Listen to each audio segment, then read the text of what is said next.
ನಮಸ್ಕಾರ. ರಿಪಬ್ಲಿಕ್ ಕನ್ನಡ ಡಿಜಿಟಲ್ಗೆ ಸ್ವಾಗತ. ನಾನು ಹೇಮಾ ಸುನಿಲ್ ಕುಮಾರ್. ಇಡೀ ವಿಶ್ವವೇ ಇದೀಗ ಎಲ್ಲಿ ಮೂರನೇ ಮಹಾಯುದ್ಧ ನಡೆಯುತ್ತೋ ಅನ್ನೋ ಭೀತಿಯಲ್ಲಿ ಇದೆ. ಈ ನಡುವೆ ಪಾಕಿಸ್ತಾನದಲ್ಲಿ ರಹಸ್ಯ ಸಂಧಾನ ಏನಾದರೂ ನಡೆಸಲಾಗ್ತಿದೆಯಾ? ಈ ರೀತಿ ಒಂದಿಷ್ಟು ಸಾಕಷ್ಟು ಮಾತುಗಳು, ಚರ್ಚೆಗಳು ಇದೀಗ ಎಲ್ಲೆಡೆ ಕೇಳಿ ಬರ್ತಾ ಇವೆ. ಈ ಮಾತನ್ನ ಕೇಳ್ತಿದ್ರೆ ನಿಜಕ್ಕೂ ಆಶ್ಚರ್ಯ ಅನಿಸುತ್ತೆ. ಯಾಕಂದ್ರೆ ಈ ಪಾಕಿಸ್ತಾನಕ್ಕೆ ತನ್ನದೇ ದೇಶವನ್ನ ಸರಿಯಾಗಿ ಮುನ್ನಡೆಸೋಕೆ ಆಗ್ತಾ ಇಲ್ಲ. ಕುಡಿಯೋಕೆ ಸರಿಯಾಗಿ ನೀರಿಲ್ಲ, ಮತ್ತೊಂದು ಕಡೆ ಕೆಲವೊಂದಿಷ್ಟು ಪ್ರದೇಶಗಳಲ್ಲಿ ತಿನ್ನೋಕೆ ಅನ್ನ ಕೂಡ ಸಿಗ್ತಿಲ್ಲ.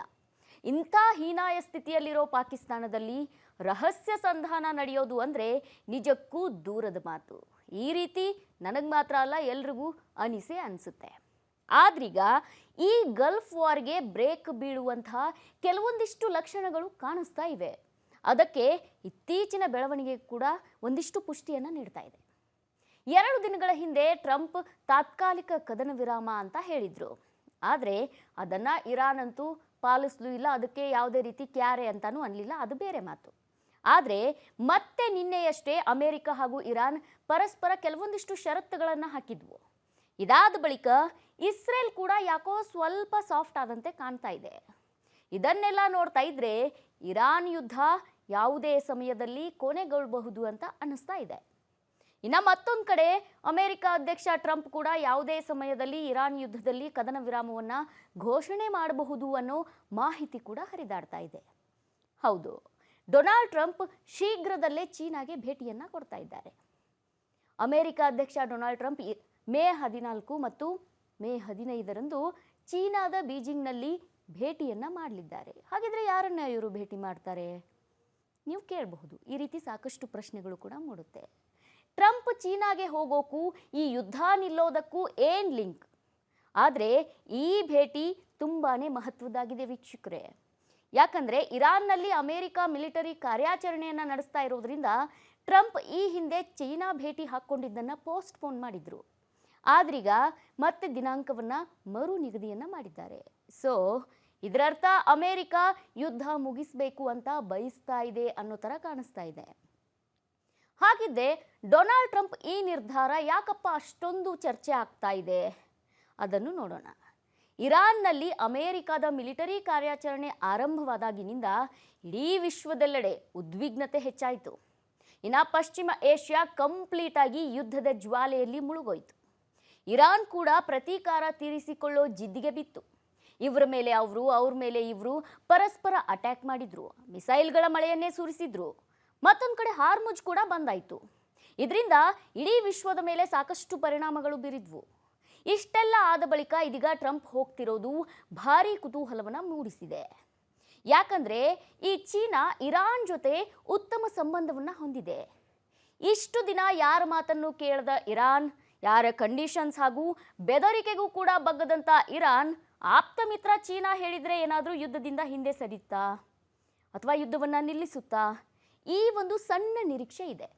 ಹೀಗಾಗಿ ಟ್ರಂಪ್ ಚೀನಾ ಭೇಟಿ ಇದೀಗ ತೀವ್ರ ಕುತೂಹಲವನ್ನು ಮೂಡಿಸ್ತಾ ಇದೆ. ಇನ್ನು ಇದಿಷ್ಟೇ ಅಲ್ಲದೆ ಚೀನಾ ವಿಶ್ವದ 2ನೇ ಅತಿ ದೊಡ್ಡ ಆರ್ಥಿಕತೆ. ಇರಾನ್ನೊಂದಿಗೆ ಒಳ್ಳೆ ರಿಲೇಷನ್ಸ್ ಕೂಡ ಹೊಂದಿದೆ. ಆದ್ದರಿಂದ ಜಿನ್ಪಿಂಗ್ ಜೊತೆಗಿನ ಈ ಟ್ರಂಪ್ ಭೇಟಿ ಏನಿದೆ, ಶಾಂತಿ ಮಾತುಕತೆಗೆ ಏನಾದರೂ ಒಂದು ಹೊಸ ಮಾರ್ಗವನ್ನು ಓಪನ್ ಮಾಡುತ್ತಾ ಅನ್ನೋ ನಿರೀಕ್ಷೆ ಕೂಡ ಇದೆ. ಈ ಸಂಧಾನ ಸೂತ್ರ ಒಂದು ಕಡೆಯಾದರೆ, ನಾನು ಆರಂಭದಲ್ಲೇ ಹೇಳಿದ್ದೆ, ಅಮೆರಿಕ ಮತ್ತು ಇರಾನ್ ಕದನ ವಿರಾಮ ಒಪ್ಪಂದದ ಮಾತುಕತೆಗಳನ್ನು ಪಾಕಿಸ್ತಾನದಲ್ಲಿ ನಡೆಸ್ತಾರೆ ಅನ್ನೋ ಮಾತುಗಳು ಕೂಡ ಸಾಕಷ್ಟು ಚರ್ಚೆಯಾಗಿದ್ದವು. ಇನ್ನೂ ವಿಪರ್ಯಾಸ ಅಂದರೆ ಆ ಚರ್ಚೆ ನಮ್ಮ ಭಾರತದಲ್ಲೂ ಕೂಡ ಆಗಿತ್ತು. ಅಷ್ಟೇ ಅಲ್ಲ, ಯುದ್ಧಕ್ಕೆ ಬ್ರೇಕ್ ಹಾಕೋ ಬಗ್ಗೆ ಅಮೆರಿಕ ಅಧ್ಯಕ್ಷ ಡೊನಾಲ್ಡ್ ಟ್ರಂಪ್ ಮತ್ತು ಪಾಕಿಸ್ತಾನ ರಕ್ಷಣಾ ಪಡೆಗಳ ಮುಖ್ಯಸ್ಥ ಫೀಲ್ಡ್ ಮಾರ್ಷಲ್ ಅಸೀಂ ಮುನೀರ್ ನಡುವೆ ಮಾತುಕತೆ ನಡೆದಿದೆ ಅಂತ ಕೂಡ ಎಲ್ಲೆಡೆ ಸುದ್ದಿ ಹಬ್ಬಿತ್ತು. ಅಮೆರಿಕ ಮತ್ತು ಇರಾನ್ ನಡುವೆ ಪಾಕಿಸ್ತಾನದ ಮಧ್ಯಸ್ಥಿಕೆ ಸಾಧ್ಯತೆ ಬಗ್ಗೆ, ಅದರಲ್ಲೂ ಭಾರತದಲ್ಲೂ ಕೂಡ ಈ ವಿಷಯ ಚರ್ಚೆಯಾಗಿತ್ತು. ವಿಪಕ್ಷಗಳು ಇದನ್ನು ಭಾರತದ ವಿದೇಶಾಂಗ ನೀತಿಯ ಸೋಲು ಅಂತ ಕೂಡ ಕಿಡಿಕಾರಿದ್ರು. ಯಾವುದೇ ರೀತಿ ಹಿಂದು ಮುಂದು ಯೋಚನೆ ಮಾಡದೆ ಭಾರತದ ಮೇಲೆಯೇ ಈ ರೀತಿ ವಾಗ್ದಾಳಿ ಕೂಡ ನಡೆದ್ವು. ಆದ್ರೀಗ ಈ ಎಲ್ಲ ಚರ್ಚೆಗೆ, ಎಲ್ಲ ವಾಗ್ದಾಳಿಗೆ ಭಾರತದ ವಿದೇಶಾಂಗ ಸಚಿವ ಡಾಕ್ಟರ್ ಎಸ್ ಜೈಶಂಕರ್ ಅವರು ಕೌಂಟರನ್ನು ಕೊಟ್ಟಿದ್ದಾರೆ. ಮಧ್ಯಪ್ರಾಚ್ಯ ಸಂಘರ್ಷಕ್ಕೆ ಸಂಬಂಧಿಸಿದಂತೆ ಚರ್ಚೆ ಮಾಡೋಕಂತ ನಿನ್ನೆ ಸರ್ವಪಕ್ಷ ಸಭೆಯನ್ನು ಕರೆಯಲಾಗಿತ್ತು. ಆಗ ಮಾತನಾಡಿದಂಥ ಎಸ್ ಜೈಶಂಕರ್, ಭಾರತ ಯಾವುದೇ ಕಾರಣಕ್ಕೂ ಕೂಡ ಪಾಕಿಸ್ತಾನದಂತೆ ದಲ್ಲಾಳಿ ಅಥವಾ ಈ ಬ್ರೋಕರ್ ಕೆಲಸ ಮಾಡಲ್ಲ ಅಂತ ಖಡಕ್ಕಾಗಿ ಹೇಳಿದ್ದಾರೆ. ಅಲ್ಲದೆ ಅಮೆರಿಕ ಮತ್ತು ಇರಾನ್ ನಡುವಿನ ಸಂಘರ್ಷದಲ್ಲಿ ಭಾರತದ ನಿಲುವು ಏನು ಅನ್ನೋದನ್ನು ಕೂಡ ತುಂಬಾ ಸ್ಪಷ್ಟವಾಗಿ ಹೇಳಿದ್ದಾರೆ. ಅಷ್ಟೇ ಅಲ್ಲದೆ ಅದಕ್ಕೆ ಕಾರಣ ಏನು, ಏನಾಗುತ್ತೆ ಅನ್ನೋದನ್ನ ಕೂಡ ಎಳೆ ಎಳೆಯಾಗಿ ಬಿಚ್ಚಿಟ್ಟಿದ್ದಾರೆ ವೀಕ್ಷಕರೇ. ಭಾರತವು ಜಾಗತಿಕ ವೇದಿಕೆಯಲ್ಲಿ ತನ್ನದೇ ಆದಂಥ ಘನತೆಯನ್ನು ಹೊಂದಿದೆ. ಅಷ್ಟೇ ಅಲ್ಲ, ಉತ್ತಮವಾದ ಮೌಲ್ಯಗಳನ್ನು ಕೂಡ ಹೊಂದಿದೆ. ನಾವು ಯಾವುದೇ ದೇಶದ ಪರ ಅಥವಾ ವಿರೋಧವಾಗಿ ನಿಲ್ಲೋದಿಲ್ಲ. ಹಾಗೆಯೇ ಪಾಕಿಸ್ತಾನದಂತೆ ಯಾರದ್ದೋ ಜಗಳದಲ್ಲಿ ಮಧ್ಯಸ್ಥಿಕೆ ವಹಿಸುವಂಥ ಕೀಳು ಮಟ್ಟದ ರಾಜಕಾರಣ ನಾವು ಮಾಡೋದಿಲ್ಲ. ಪಾಕಿಸ್ತಾನಗಳಂತೆ ನಾವು ದಲ್ಲಾಳಿಗಳಲ್ಲ ಅಂತ ಜೈಶಂಕರ್ ಅವರು ಹೇಳಿದರು. ಜೈಶಂಕರ್ ಅವರ ಇದೇ ಹೇಳಿಕೆ ಇದೀಗ ಭಾರಿ ಚರ್ಚೆ ಆಗ್ತಾ ಇದೆ. ಇದನ್ನೆಲ್ಲ ನೋಡ್ತಿದ್ರೆ ಪಾಕಿಸ್ತಾನದಲ್ಲಿ ಸಂಧಾನ ಆಗೋದಿರಲಿ, ಸಂಧಾನ ಎಂಬ ಪದದ ಕೂಡ ಅಲ್ಲಿ ಚರ್ಚೆಗೆ ಬಂದಂತೆ ಕಾಣ್ತಾ ಇಲ್ಲ. ಹೇಳಿ ಕೇಳಿ ಮೊದಲೇ ಭಿಕಾರಿಸ್ತಾನ, ಅಫ್ಘನ್ನರನ್ನೇ ಎದುರಿಸಲು ಆಗದೆ ಇರೋರು 3 ರಾಷ್ಟ್ರಗಳ ನಡುವಿನ ಯುದ್ಧ ನಿಲ್ಲಿಸೋಕೆ ಮಧ್ಯಸ್ಥಿಕೆ ವಹಿಸ್ತಾರೆ ಅಂದರೆ ಅಳಬೇಕೋ ನಗಬೇಕೋ ಒಂದು ಗೊತ್ತಾಗಲ್ಲ. ಇದಾಗಿತ್ತು ಇವತ್ತಿನ ಡಿಜಿಟಲ್ ಸ್ಪೆಷಲ್. ನೋಡ್ತಾ ಇರಿ ರಿಪಬ್ಲಿಕ್ ಕನ್ನಡ, ಇದು ನಿಮ್ಮ ಧ್ವನಿ. ನಮಸ್ಕಾರ, ರಿಪಬ್ಲಿಕ್ ಕನ್ನಡ ಡಿಜಿಟಲ್ಗೆ ಸ್ವಾಗತ. ನಾನು ಹೇಮಾ ಸುನೀಲ್ ಕುಮಾರ್. ಇಡೀ ವಿಶ್ವವೇ ಇದೀಗ ಎಲ್ಲಿ 3ನೇ ಮಹಾಯುದ್ಧ ನಡೆಯುತ್ತೋ ಅನ್ನೋ ಭೀತಿಯಲ್ಲಿ ಇದೆ. ಈ ನಡುವೆ ಪಾಕಿಸ್ತಾನದಲ್ಲಿ ರಹಸ್ಯ ಸಂಧಾನ ಏನಾದರೂ ನಡೆಸಲಾಗ್ತಿದೆಯಾ? ಈ ರೀತಿ ಒಂದಿಷ್ಟು ಸಾಕಷ್ಟು ಮಾತುಗಳು, ಚರ್ಚೆಗಳು ಇದೀಗ ಎಲ್ಲೆಡೆ ಕೇಳಿ ಬರ್ತಾ ಇವೆ. ಈ ಮಾತನ್ನ ಕೇಳ್ತಿದ್ರೆ ನಿಜಕ್ಕೂ ಆಶ್ಚರ್ಯ ಅನಿಸುತ್ತೆ. ಯಾಕಂದ್ರೆ ಈ ಪಾಕಿಸ್ತಾನಕ್ಕೆ ತನ್ನದೇ ದೇಶವನ್ನ ಸರಿಯಾಗಿ ಮುನ್ನಡೆಸೋಕೆ ಆಗ್ತಾ ಇಲ್ಲ. ಕುಡಿಯೋಕೆ ಸರಿಯಾಗಿ ನೀರಿಲ್ಲ, ಮತ್ತೊಂದು ಕಡೆ ಕೆಲವೊಂದಿಷ್ಟು ಪ್ರದೇಶಗಳಲ್ಲಿ ತಿನ್ನೋಕೆ ಅನ್ನ ಕೂಡ ಸಿಗ್ತಿಲ್ಲ. ಇಂಥ ಹೀನಾಯ ಸ್ಥಿತಿಯಲ್ಲಿರೋ ಪಾಕಿಸ್ತಾನದಲ್ಲಿ ರಹಸ್ಯ ಸಂಧಾನ ನಡೆಯೋದು ಅಂದರೆ ನಿಜಕ್ಕೂ ದೂರದ ಮಾತು. ಈ ರೀತಿ ನನಗೆ ಮಾತ್ರ ಅಲ್ಲ, ಎಲ್ರಿಗೂ ಅನಿಸುತ್ತೆ. ಆದ್ರೀಗ ಈ ಗಲ್ಫ್ ವಾರ್ಗೆ ಬ್ರೇಕ್ ಬೀಳುವಂತಹ ಕೆಲವೊಂದಿಷ್ಟು ಲಕ್ಷಣಗಳು ಕಾಣಿಸ್ತಾ ಇವೆ. ಅದಕ್ಕೆ ಇತ್ತೀಚಿನ ಬೆಳವಣಿಗೆ ಕೂಡ ಒಂದಿಷ್ಟು ಪುಷ್ಟಿಯನ್ನು ನೀಡ್ತಾ ಇದೆ. 2 ದಿನಗಳ ಹಿಂದೆ ಟ್ರಂಪ್ ತಾತ್ಕಾಲಿಕ ಕದನ ವಿರಾಮ ಅಂತ ಹೇಳಿದ್ರು. ಆದರೆ ಅದನ್ನು ಇರಾನ್ ಅಂತೂ ಪಾಲಿಸಲೂ ಇಲ್ಲ, ಅದಕ್ಕೆ ಯಾವುದೇ ರೀತಿ ಕ್ಯಾರೆ ಅಂತಾನೂ ಅನ್ನಲಿಲ್ಲ, ಅದು ಬೇರೆ ಮಾತು. ಆದರೆ ಮತ್ತೆ ನಿನ್ನೆಯಷ್ಟೇ ಅಮೆರಿಕ ಹಾಗೂ ಇರಾನ್ ಪರಸ್ಪರ ಕೆಲವೊಂದಿಷ್ಟು ಷರತ್ತುಗಳನ್ನು ಹಾಕಿದ್ವು. ಇದಾದ ಬಳಿಕ ಇಸ್ರೇಲ್ ಕೂಡ ಯಾಕೋ ಸ್ವಲ್ಪ ಸಾಫ್ಟ್ ಆದಂತೆ ಕಾಣ್ತಾ ಇದೆ. ಇದನ್ನೆಲ್ಲ ನೋಡ್ತಾ ಇದ್ರೆ ಇರಾನ್ ಯುದ್ಧ ಯಾವುದೇ ಸಮಯದಲ್ಲಿ ಕೊನೆಗೊಳ್ಳಬಹುದು ಅಂತ ಅನ್ನಿಸ್ತಾ ಇದೆ. ಇನ್ನು ಮತ್ತೊಂದು ಕಡೆ ಅಮೆರಿಕ ಅಧ್ಯಕ್ಷ ಟ್ರಂಪ್ ಕೂಡ ಯಾವುದೇ ಸಮಯದಲ್ಲಿ ಇರಾನ್ ಯುದ್ಧದಲ್ಲಿ ಕದನ ವಿರಾಮವನ್ನು ಘೋಷಣೆ ಮಾಡಬಹುದು ಅನ್ನೋ ಮಾಹಿತಿ ಕೂಡ ಹರಿದಾಡ್ತಾ ಇದೆ. ಹೌದು, ಡೊನಾಲ್ಡ್ ಟ್ರಂಪ್ ಶೀಘ್ರದಲ್ಲೇ ಚೀನಾಗೆ ಭೇಟಿಯನ್ನು ಕೊಡ್ತಾ ಇದ್ದಾರೆ. ಅಮೆರಿಕ ಅಧ್ಯಕ್ಷ ಡೊನಾಲ್ಡ್ ಟ್ರಂಪ್ ಮೇ 14 ಮತ್ತು ಮೇ 15ರಂದು ಚೀನಾದ ಬೀಜಿಂಗ್ನಲ್ಲಿ ಭೇಟಿಯನ್ನು ಮಾಡಲಿದ್ದಾರೆ. ಹಾಗಿದ್ರೆ ಯಾರನ್ನ ಇವರು ಭೇಟಿ ಮಾಡ್ತಾರೆ ನೀವು ಕೇಳಬಹುದು. ಈ ರೀತಿ ಸಾಕಷ್ಟು ಪ್ರಶ್ನೆಗಳು ಕೂಡ ಮೂಡುತ್ತೆ. ಟ್ರಂಪ್ ಚೀನಾಗೆ ಹೋಗೋಕ್ಕೂ ಈ ಯುದ್ಧ ನಿಲ್ಲೋದಕ್ಕೂ ಏನು ಲಿಂಕ್? ಆದರೆ ಈ ಭೇಟಿ ತುಂಬಾನೇ ಮಹತ್ವದ್ದಾಗಿದೆ ವೀಕ್ಷಕರೇ. ಯಾಕಂದರೆ ಇರಾನ್ನಲ್ಲಿ ಅಮೆರಿಕ ಮಿಲಿಟರಿ ಕಾರ್ಯಾಚರಣೆಯನ್ನು ನಡೆಸ್ತಾ ಇರೋದ್ರಿಂದ ಟ್ರಂಪ್ ಈ ಹಿಂದೆ ಚೀನಾ ಭೇಟಿ ಹಾಕ್ಕೊಂಡಿದ್ದನ್ನು ಪೋಸ್ಟ್ಪೋನ್ ಮಾಡಿದ್ರು. ಆದ್ರೀಗ ಮತ್ತೆ ದಿನಾಂಕವನ್ನು ಮರು ನಿಗದಿಯನ್ನು ಮಾಡಿದ್ದಾರೆ.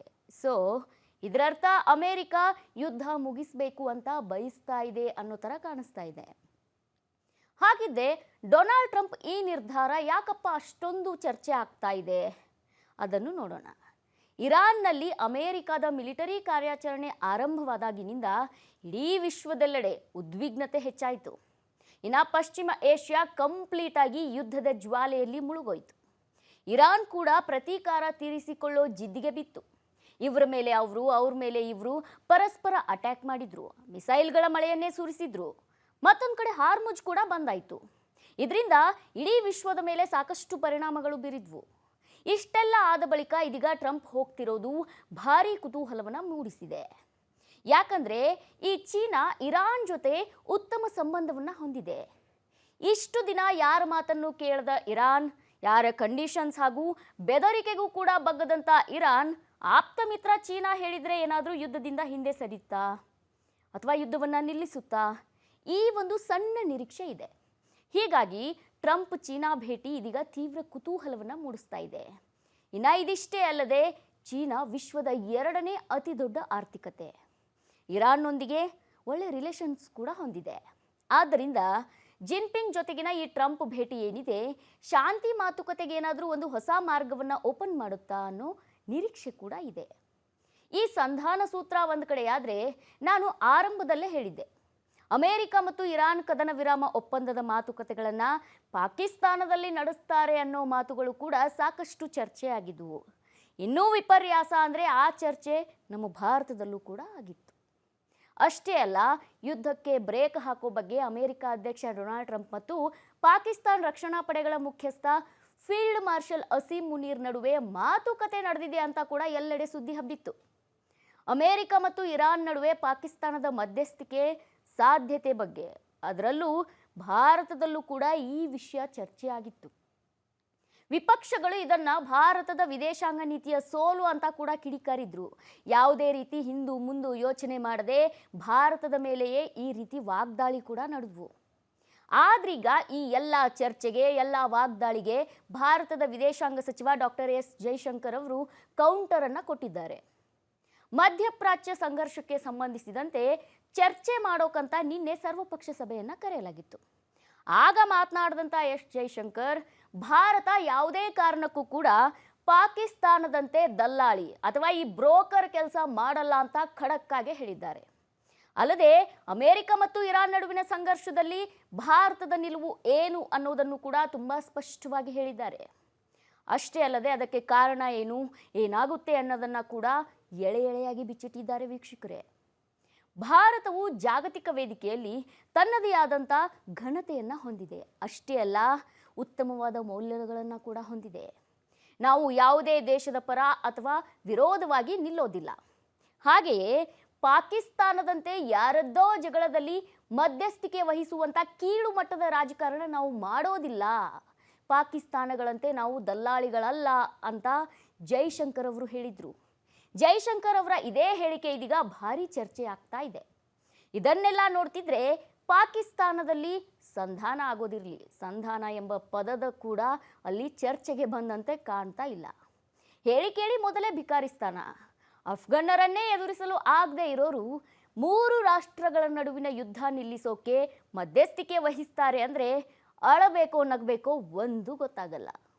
ಇದಾಗಿತ್ತು ಇವತ್ತಿನ ಡಿಜಿಟಲ್ ಸ್ಪೆಷಲ್. ನೋಡ್ತಾ ಇರಿ ರಿಪಬ್ಲಿಕ್ ಕನ್ನಡ, ಇದು ನಿಮ್ಮ ಧ್ವನಿ.